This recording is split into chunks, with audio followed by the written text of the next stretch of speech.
Good afternoon, everyone. Thanks so much for joining us today for the panel Are Trans Elders? My name is Elliot. I use he, him, his pronouns, and I am the trans, intersex, and non-binary program officer at the New Haven Pride Center. Before we begin today's program, we'd like to take a moment to acknowledge the land on which we are hosting this event. The New Haven Pride Center was founded and operates on the traditional lands of the Mohegan, Mashantucket, Pequot, Eastern Pequot, Chagatocoke, Golden Hill Paugussett, Niantic, and the Quinnipiac peoples.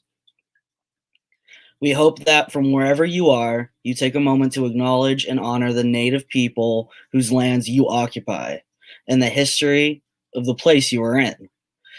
If you want to find out more, go to Native Lands at native-land.ca. Finally, before we begin, I also want to take a second to thank our sponsors who made today's program possible. Thank you so much to Anchor Health Initiative and Connecticut Humanities for all of your support. Your support helps facilitate important conversations like this one. If you would like to know more about sponsoring programs like these, please feel free to reach out. I would also like to take a moment to thank our ASL interpreters who are amazing, and everyone that we work with to make our programs more broadly accessible. So let's start off and bring in our panelists.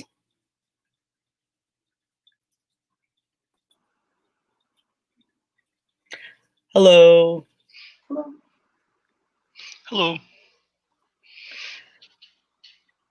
So right now, I thought we could start by maybe everyone going around and introducing themselves and their pronouns, and maybe a quick word just about what you do.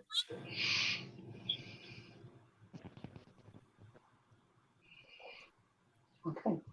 Would you like for us to go first? Oh, yes. Okay. Who's first on my screen? Diana, if you want to go ahead, you're first. Right. Hi, I'm Diana Lombardi. I'm the Executive Director of Connecticut Trans Advocacy Coalition, and we advocate for the trans community in the state of Connecticut here. We work with other organizations to help pass legislation and to prevent legislation that's negative to us from passing. We work with agencies like the Long-Term Care Ombudsman to make sure that long-term care facilities are integrated for LGBT people. Is it me? I can't hear whoever that is. I heard Diana fine. Can you hear me? Yes. Okay. Jillian, would you like to go next? Sure. Thank you so much. Hi, everyone. I'm Jillian Salantano. She, her pronouns. Right now, I am in school working towards my master's in social work with the intent of becoming a therapist for the transgender community. I'm also an advocate, love public speak. I'm a mentor. I run a transgender youth group for a bunch of young adults, and just love my community. And I'm so glad to be here. Thank you. Reverend, I think you're last. We lost Tia for a second. All right. Well, it's great to be here. I'm Reverend Aaron Miller. I'm the pastor of the Metropolitan Community Church of Hartford. I've been the pastor there for 10 years. I was a chaplain at Yale New Haven Hospital along with that. And if you don't know MCC was started in 1968 for the LGBTQ community. And so a lot of the work we do is around religious healing and education around welcome. And that's in any venue. So good to be here. Thank you so much. Just for everyone who's watching, so we have one other panelist that was here for a moment, and then, there you are. Can you hear us now okay, Tia? maybe. Hello? Can you hear us okay now? I can hear you now. Awesome. Would you like to introduce yourself and just say a quick word about what you do? Yes. Hey, I'm Tia Lynn Waters. I am a performing artist here in New Haven. I go by pronouns of she, her, hey girl, and whatever floats your boat at this point. I've been doing a lot of activism and artwork the late coming years, and I'm here to celebrate being an elder. Hey. Yes. Thank you so much for being here. I will note real quick, Lindsey, who is amazing and does a lot of stuff for the Pride Center, was supposed to be moderating this panel, but is having some technical difficulties. So I'm just stepping in real quick while that's sorted out. So I'm kind of just starting the conversation. But hopefully they will be jumping back in the room shortly. So just to kind of start us off, you know, when I was thinking about the programming around Trans Day of Visibility, something that really came to my mind is that a lot of the programs and activities you see around the trans community is really aimed at younger generations and youth, actually, very specifically. And like, it seems that we've kind of forgotten about our elders in a way. And, you know, not only the people who paved the way for us to enjoy the fact that I can get hormone therapy nowadays, but, you know, just the unique kind of experiences that go along with that. You know, it's not all about high school or, you know, figuring out that journey. It's very separate than when you were either transitioning later in life, if you transitioned 20 years ago, it's a whole nother world.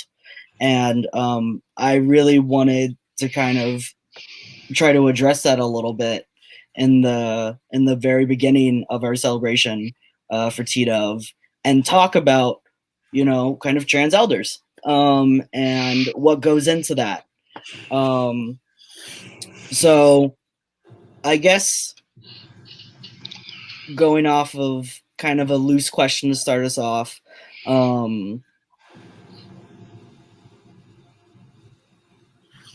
so either what is it like for an older person to come to terms with being transgender, or if you transition, you know, many years ago, what has changed since? And that's very loose. Like, I really want us to be able to just kind of chat. So if anyone wants to jump in, I don't want to be like calling on each of you. You know, I want to make sure we kind of have just a more fun conversation than that. But I will call on people. I'm not afraid. I will start. Yeah. When I transitioned, it was in 2007, June 29th at 11 o'clock. Not that it's kind of a random date. That was the time and date I got laid off from work after working there for 28 years. And so being unemployed, I figured it was a good chance to transition. So the very next business day, I got my name changed. I went through and did all the paperwork change, and I've been living as Diana ever since. It's really hard to say what it's like to come out that's different between somebody who's coming out at a younger age and older people. Because my experience is just coming out when I was 59 and a half. You know, so for me, it was a little different now than it is back then. The terminology has all been changed. You know, for one thing, when I transitioned, the word transsexual was acceptable. And now a lot of people don't like that word. And so, like most marginalized communities, our vocabulary is migrating, is changing, is morphing. And so trying to keep up to date, that's pretty hard for me. But as far as running into problems, I never really had any problems when I transitioned. Family was all accepting. I didn't have to worry about work. And so I just went about and lived my life.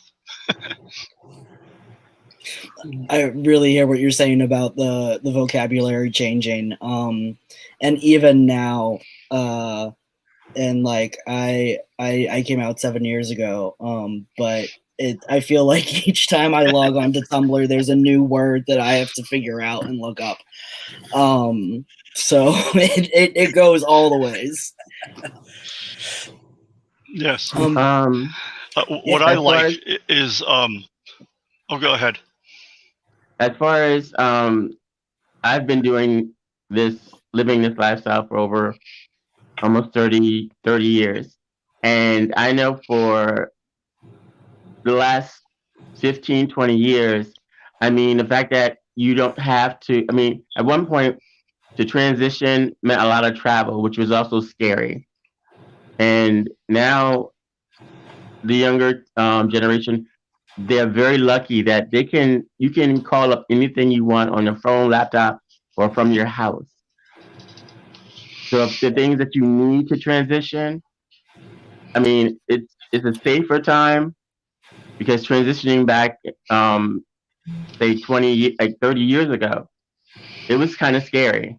Mm-hmm. And I know girls who transitioned even further back. I mean, if you did not come out looking or come out as a male looking the way that you wanted to, I mean, you could have, run into some problems. Yeah. So I'm really happy for the generation that they don't have to go through that kind of stuff. Have you all seen certain things improve and maybe other things stay the same? I'm kind of curious. Like obviously more access to any medical kinds of transition, the fact that it can be covered under Medicaid, technically. Most definitely. But most definitely. I feel like there's some things maybe that haven't changed. Like what? And I'm not sure. Like, I don't know. There's a lot more representation nowadays. If only a certain kind of representation in the media. But that doesn't seem to have caught on the same way for the larger queer community. Love is love. Really, like, everyone was preaching it from whatever box store you're in, and you can get your rainbow whatever. The trans experience hasn't really caught everyone's attention the same way. I feel as a trans person, we are still in the list of of the labels and the LGBTQ in that flag. I still feel on the bottom of that list. I still feel on that bottom of that list because when things when the table is set up, we're one of the last groups they pull up to that table. And as a person, and I'm not saying, but even as a person of color, I feel that that's still, I always see us on the end of that spectrum. That's one thing I haven't seen change in a while. So. Oh, I just if anybody else has any other, as far as what they've seen, what was it? I was looking at the documentary when they were doing Stonewall and that whole thing, and how even today, I mean, we've started and we're always eager to help, but when it comes down to giving us credit for what we've done, it's not always there. No, the Stonewall movie, you just reminded me of it. It's like the person who throws the brick is like a young white gay guy. I'm like, whoa. This is not what happens in anyone's version of history. Yeah, I went to a Pride event back in 2009, I think it was, and they had all the heroes of Stonewall, and none of them were Black, Latino. There was no trans people there either. Wow. And they said, and this was from a Pride center here in Connecticut. It wasn't New Haven Pride, but there were some other ones around before. They dropped out. But however, they said, well, there wasn't any. And that's when I decided to start teaching transgender history at True Colors. Mm-hmm. I don't know if you saw when they were working on the Equality Act, they're trying to pass that. And I was watching some of the hearings last week, and they were really the pushback. They're really concentrating on trans athletes and the unfair, and their whole, that seemed to be the center of trying, the Republicans not getting that Equality Act passed, because they kept saying, why should boys play on girls' team? Why should boys be in girls' locker room? Well, then they started saying what body parts still see. And yeah, there were people they're defending, but you know what? There wasn't one trans person there. There was the president of HRC, I'm forgetting his name. They were there speaking up, but there should have been a trans person there. And I was busted. I was like yelling at the TV, why aren't you saying this? Why aren't you saying that? So that's one thing that needs to change. I know we're getting there in politics, come a long way, but that was frustrating for me. Absolutely. Yeah. The conservatives did a focus group on where we're most vulnerable, and that's what they came up with was athletics. That's why you see everything's all focused on sports. And if you look at Britain, that's where it first came up. It was in Britain where they had cases that the courts said that they couldn't compete. Yeah. Well, they've moved on from the bathroom. Yes, they found that didn't work. I guess that didn't work and it got boring. I guess I wanted a new subject, so now they're after. But here's the thing, they keep going after kids. Yes. Yeah. No, and that's the remarkable thing. I mean, first of all, you're talking about bathrooms. You attack the kids and revoke those guidelines. You've sexualized kids. I mean, I don't know if you understand the harm that does. Yep. Oh, they just want to. They don't care. Yep. And there was 3 bills introduced here in Connecticut, anti-trans bills for sports. None of them made it out of committee. Wow. Good. Jeez. But if they really cared about these trans, if they want to do something for trans kids, how about housing? How about education? How about job training? Yep. Absolutely. Food too. I guess moving on. I would hope that would come with housing. Well, housing is a huge issue. I just with all of the youth program officer, we did a whole thing on homelessness and trans and queer youth. And whenever you look at the statistics, it's kind of mind-boggling. It's scary. It really is. But bathrooms, I used to work for a company called Green Chimney in New York, and it's a fight to keep these kids from being gravitating towards like the streets and stuff, because if no one wants, they feel that no one wants, has their back. And it's so easy to get caught up in something that's, is detrimental to them, their self, their esteem, their health, and their safety.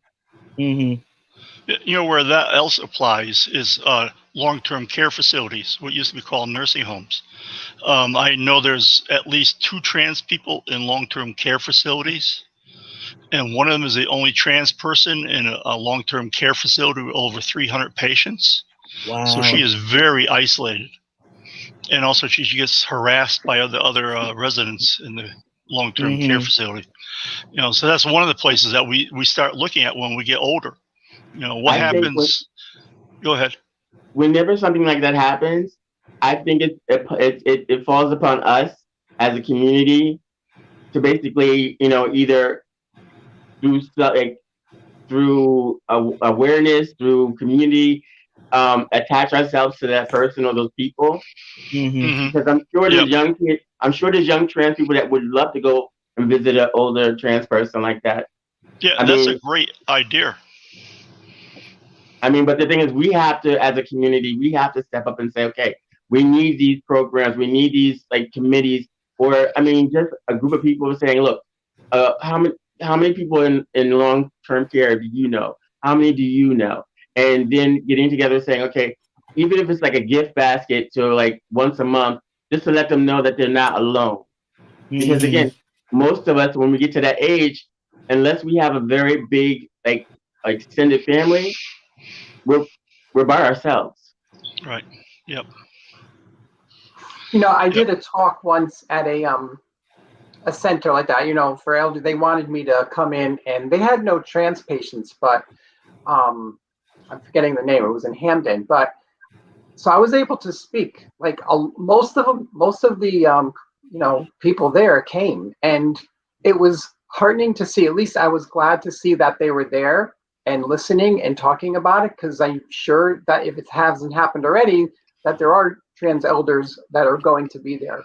And they all seem to be pretty open to it as far as I could tell, and were welcoming. So it's little things like that. We have to keep education going, because you're right, that's a part we forget about. I'm scared to death. If I, you know, when I'm scared to death of what's going to happen. So I think that's something we really need to concentrate on.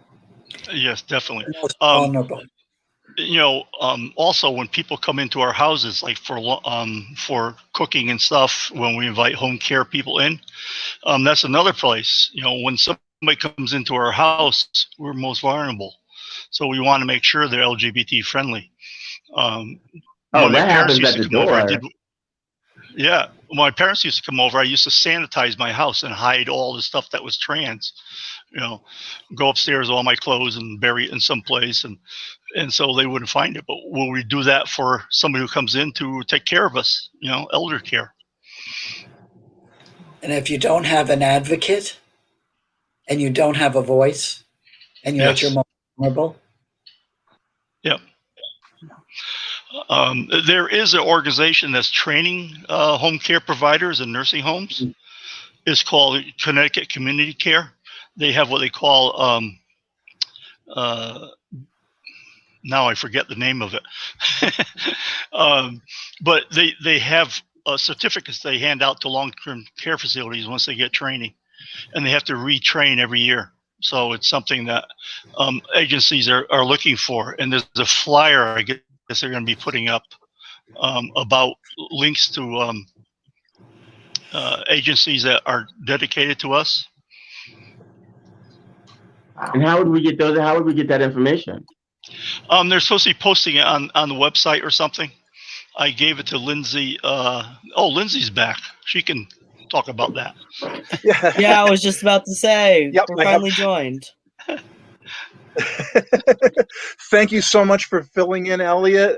Between Xfinity and the weather outside right now, my connection got really unstable for a minute, but I think we're back in order. If I get choppy again, you still may have to jump in and pick it up. But you know, we'll roll with it. This is what happens when you do things live. Yes, I'm going to get that file to JC, and we will get that up on the Pride, a link up to that on the Pride Center website at some point after the panel, and we'll come back into the panel on Facebook, and we'll put the link in the comments.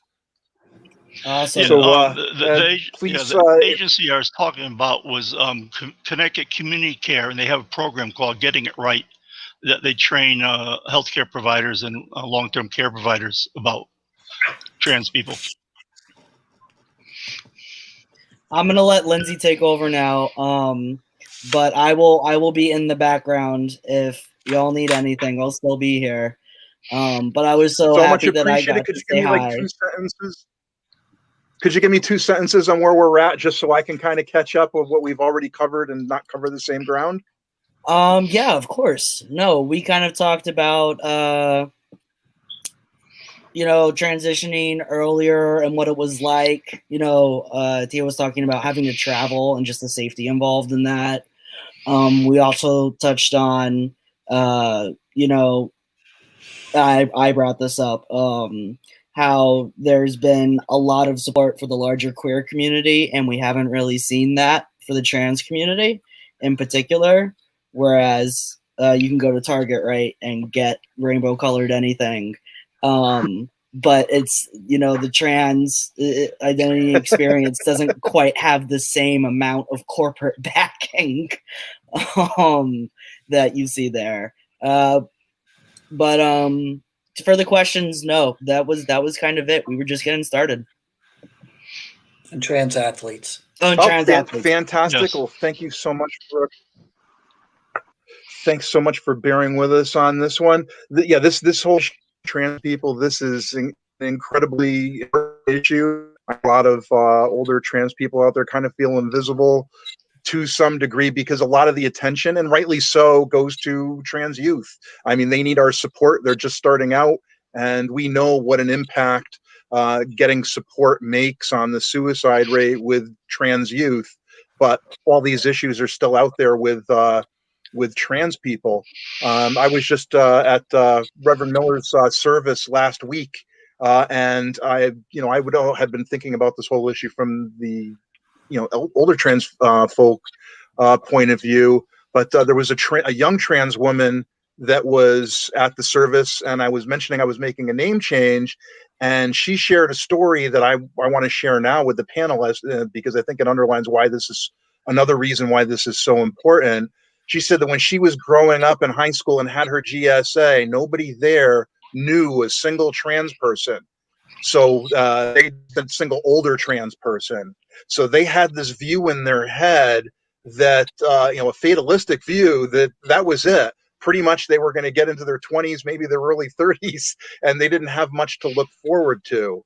So us on Transgender Day of Visibility and a panel like this, just the fact that we are out here and that we are visible is just so important to other trans people out there to know that they have things to look forward to, that trans people do get old and they do have life to look forward to. So I thought that's important to share. All right, so we talked about transitioning and things like that. One of the things I wanted to bring out was how you've seen with that comment about trans youth and the trans elders. Again, I think the younger people may not have the funds or the knowledge to put things together. And I think it behooves us to come together and say, okay, we need mentoring programs. We can go through our centers, through other programs, and basically say, okay, you know what? Once a month, go into high school or go into some place and say, you know what? Can we come and can we talk to kids about awareness, about jobs, just showcasing either what you do as a professional, and showing that there are trans people that actually work in their elder years, and that we are still visible and that we are still functional members of society. Because the thing is, if you don't see that stuff in high school or whatever, and the thing is, as a gay community, we've always cut off at 25. Anything over 25 and 30, you're too old to even come out. Don't even bother coming out because at that point we've given up going out, and so we're not visible. That makes a lot of sense. Thanks for throwing that in there, Tia. I know we have Ala, who is our youth program officer, is working on some mentoring type initiatives at the moment. So I'm hoping when that comes out, we'll all have an opportunity to get involved in some of that and maybe do some of the things like you said. Have something where we can come together. I would like. All right. Okay. I just want to say really quick that I have been speaking. I talked to quite a few schools, and I've been implementing that. and it's been pretty successful because I want. Okay, so how do we okay, so how do we connect with you, or are you reaching out to, I mean, do you need help from anybody else to further that program? Well, this is just by word of mouth right now. You know, they reach out to me, or I'll reach out to them just by emails. But it's kind of hit or miss right now. But I'm trying to develop into a program. So to be continued, I guess we could say. But right now, it's kind of hit or miss. Okay.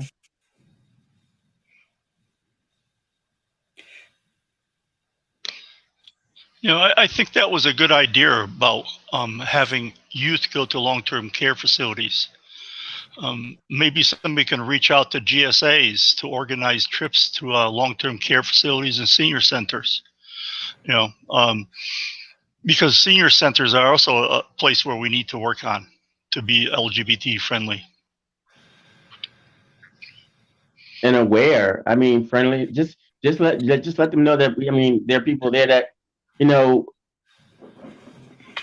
it's sad because at that point, maybe they need other trans people to be around them, because when you get to a certain age, if you're in a long-term care, you can't, sometimes we give up. Even though, I mean, as far as getting done, putting on a face, you know, if you're feeling like very lonely and isolated, sometimes you just basically don't care anymore. Right. I mean, I just came out of a what is it? What's the name of it? I'm sorry. I'm having a moment. Getting old, but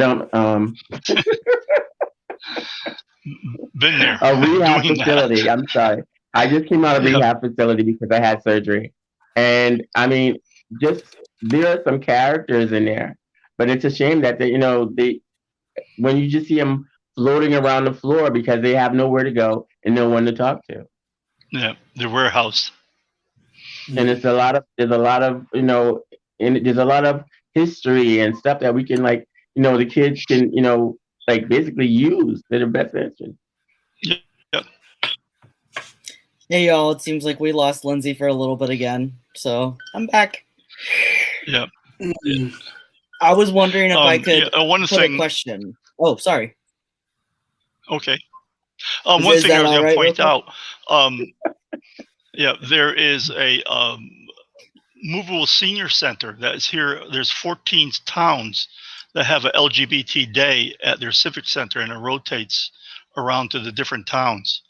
Right now it's virtual, but in the past, we organized different programs just for trans people and LGBT people. We had Transgender Day Remembrance. We did Pride celebrations at senior centers. So we're starting to make them aware of marginalized community that they're not covering. And these are all listed under the Pride Center? No, they're listed on it's LGBT Aging Advocacy. They have a Facebook page, and they talk about the senior centers, that the different days that they have at the centers for LGBTQ people. But we need all the senior centers around the state to be aware of us. You know, it's not just 13 in the state. There's 169 senior centers in different towns around Connecticut. And 13 is not even 10%.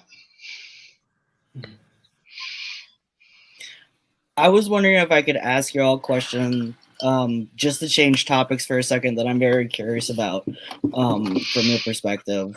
And we talked a little bit earlier about how language changes over time and just trying to kind of keep up with it. So, you know, it maybe I'm really aging myself here, but like when I think about like the 50s and things like that, it's a very, very kind of binary and sexist kind of perspective, at least from what my mother tells me. Just like, and so I'm kind of thinking, you know, when you're, you know, coming from a life where, you know, non-binary identities weren't as widely recognized, how have y'all seen kind of gender evolving with, you know, the awareness of trans people evolving? Because a lot of the times, you know, it's you're either going that way or this way, and those are the two ways. Or is that just kind of a myth? And, you know, I guess my personal opinion, we've always been here. And so it doesn't really matter whether or not people were visible as to whether or not they existed.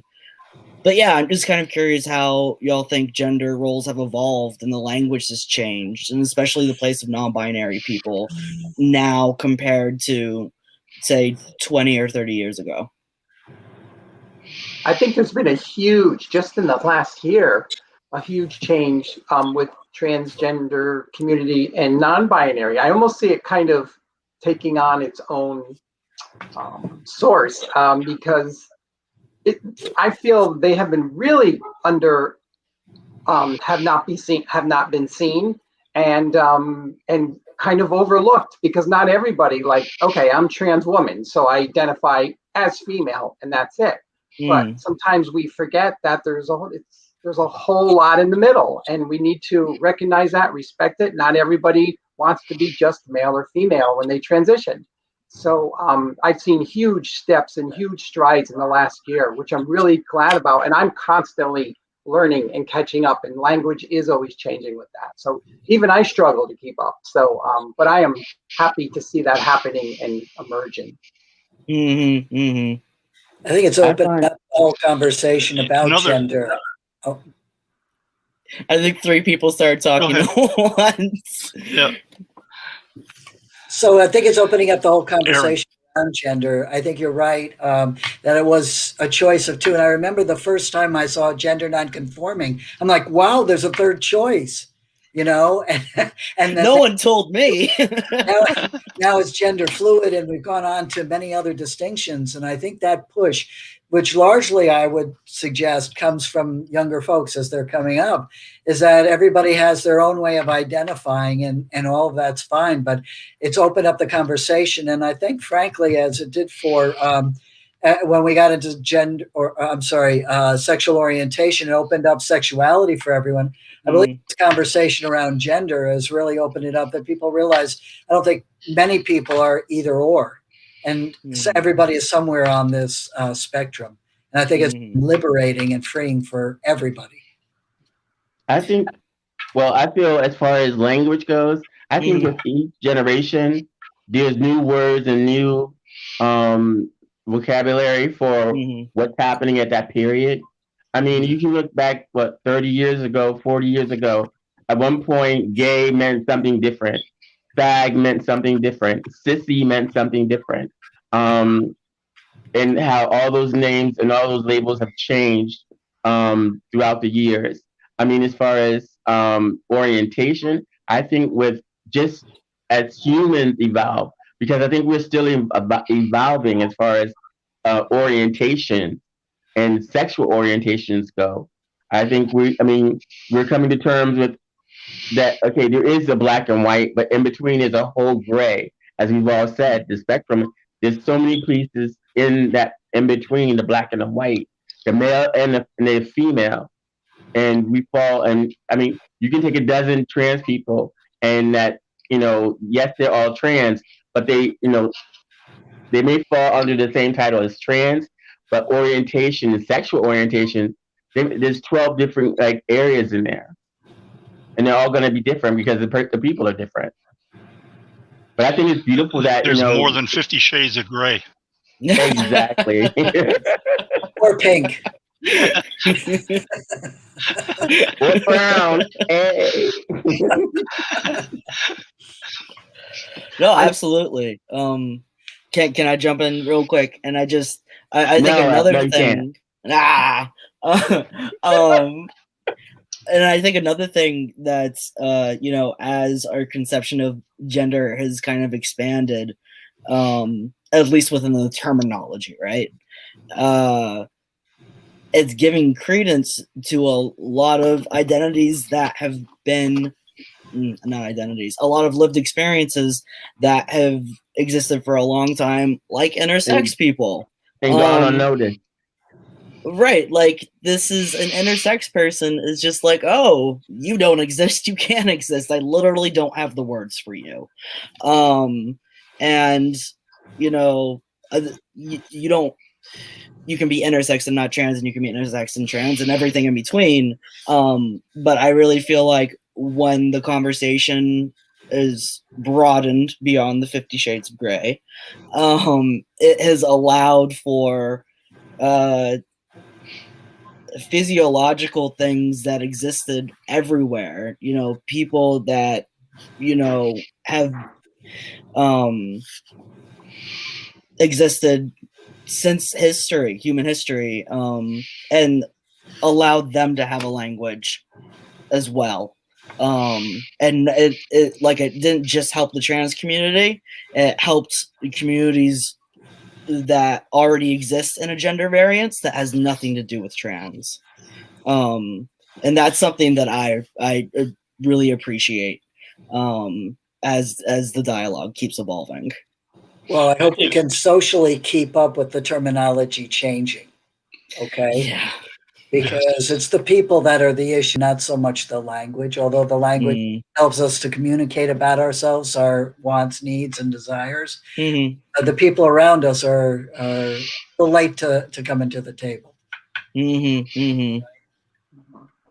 That actually reminds me of another thing that maybe is a little kind of drama llama to talk about, but I'm curious what y'all think.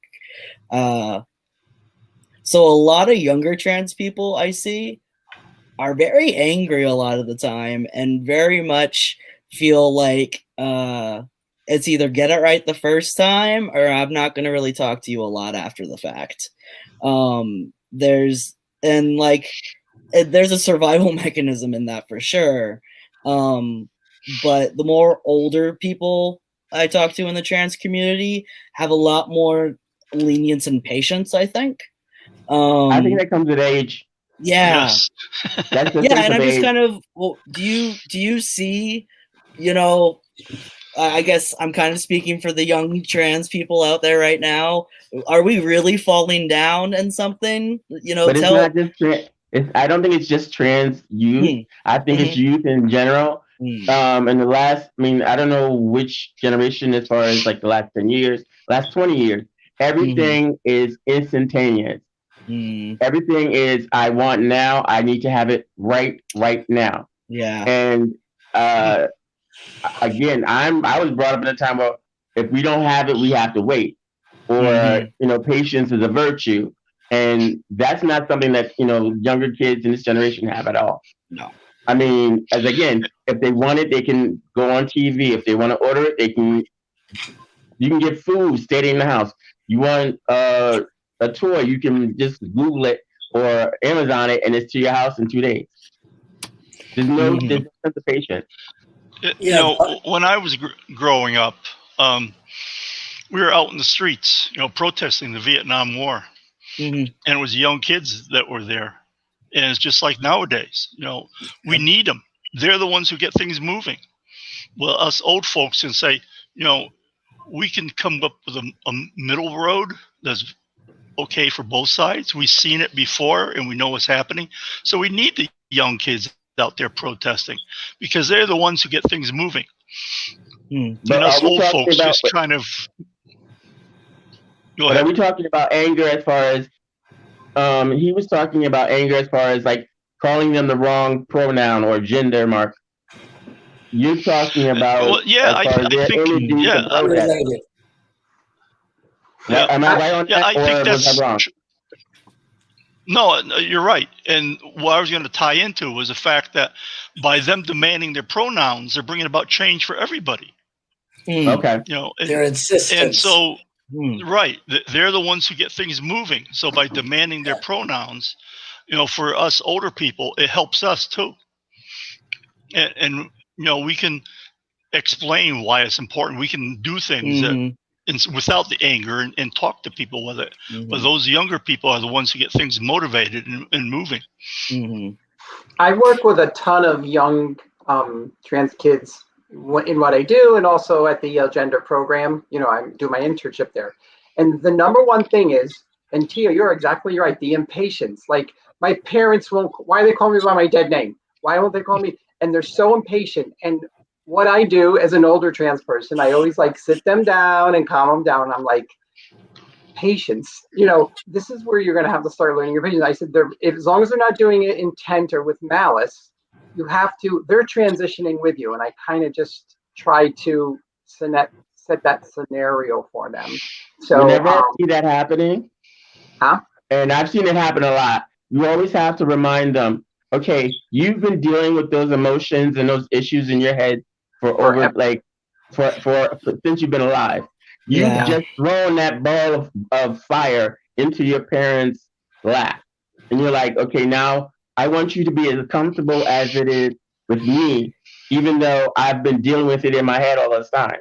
Mm-hmm. Yeah. And as older trans people, we have to, I think they'll hear it more from, this is my opinion, I think they'll hear it more from an older trans person than an older cis person saying like. Oh, most definitely, because they don't get. Thank you. Yeah. Exactly. Okay, can I flip this?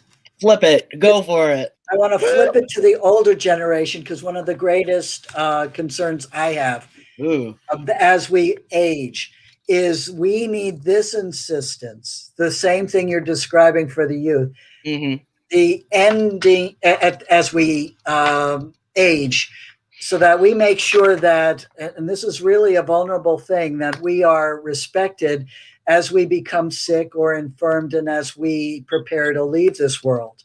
Because at the other end of this, we're very vulnerable to being dead named, to be disrespected, and even concerned in our own death that we won't have or won't be honored as everybody else. So that insistence, I'd like to push to the end of our life cycle, to say that we should demand and get ready and prepare for, and have people around us that will make sure that that's honored. I mean, Jerry Marie Lee's gang and Diana, you know this. Her obituary came out dead named and wrong pronouns, and she's key heroes, right?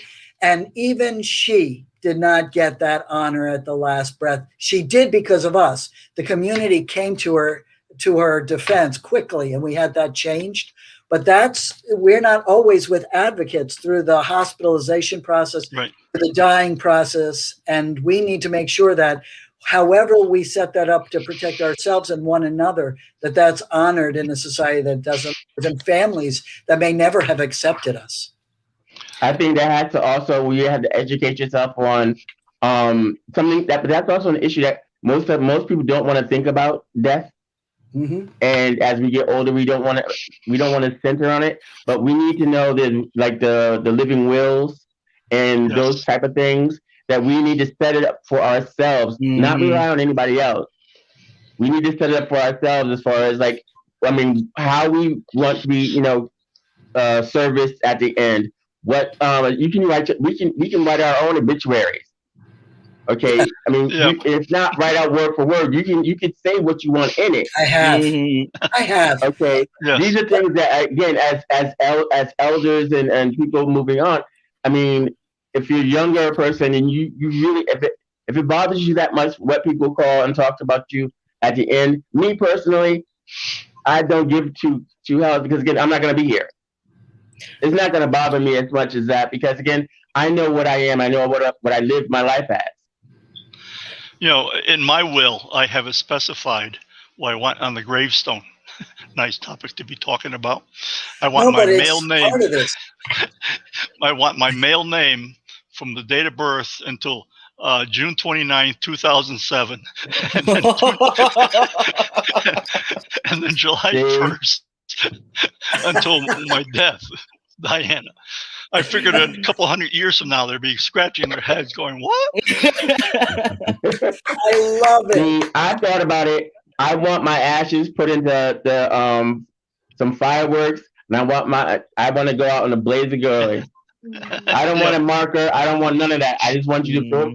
I want to go outside and watch the decorations in the sky. Right. You're not going out in bubbles? Yeah, I mean bubbles. You can't mix the powder and the bubbles, but you can do a firework though. Well, I can be as bubblicious far to as the big end, as I right? float back down to the earth. I would love to be a Bubblicious to the firework. end, right? You know, I will say we're in our last 5 minutes here.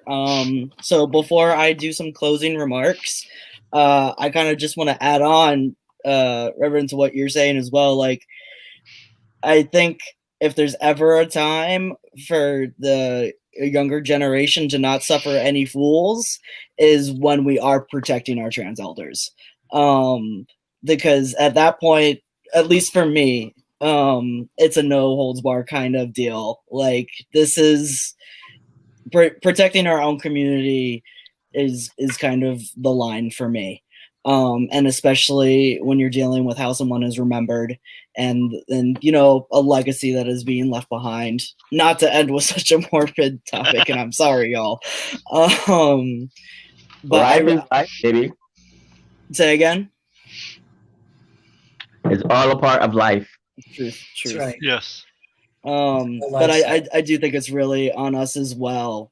And how this conversation started out, I think, with Tia, you bringing it up, and like, programs should exist where, you know, younger people come in and visit trans elders who might be in homes at a certain point, or, you know, don't have family visiting them.